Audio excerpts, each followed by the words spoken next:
Ready to move in premium triplex villas at Bachapalli APR Projects. CBI కస్టడీలో ఉన్న కవితను ఆదివారం సాయంత్రం ఆమె సోదరుడు కేటీఆర్ కలవనున్నారు. ఢిల్లీ మద్యం పాలసీ స్కామ్ కేసులో సిబిఐ కస్టడీలో ఉన్నారు కవిత. ఆమెను ప్రతిరోజు సాయంత్రం గంట పాటు కుటుంబ సభ్యులతో పాటు న్యాయవాదిని కలిసేందుకు అనుమతి ఇచ్చింది కోర్టు. ఈ నేపథ్యంలోనే ఆదివారం సాయంత్రం 6 గంటల నుంచి 7 గంటల మధ్యలో కేటీఆర్ కలవడానికి అనుమతి లభించింది.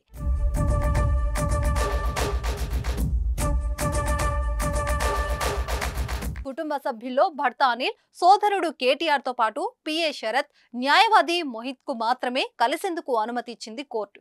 ఈ క్రమంలో శనివారం కవితను ఆమె భర్త అనిల్ తో పాటు లాయర్లు శరత్, మోహిత్ రావు కలిసి మాట్లాడారు. గతంలో ఈడీ కవితను అరెస్టు చేసి ఢిల్లీ తిహార్ జైలుకు పంపించింది. ఆ తర్వాత జరిగిన పరిణామాల నేపథ్యంలో సిబిఐ కూడా విచారణ చేపట్టేందుకు కోర్టును అనుమతి కోరింది. ఈ తరుణంలోనే కవితను అరెస్టు చేసి విచారించేందుకు సిద్ధమైంది సిబిఐ. జైల్లో ఉన్న కవితకు ఇంటి భోజనం, జపమాల, పుస్తకాలు, బెడ్లను కోర్టు అనుమతించిన విషయం తెలిసిందే. కవితను బెయిల్పై బయటికి తీసుకొచ్చేందుకు కేటీఆర్ విశ్వ ప్రయత్నాలు చేస్తున్నారు.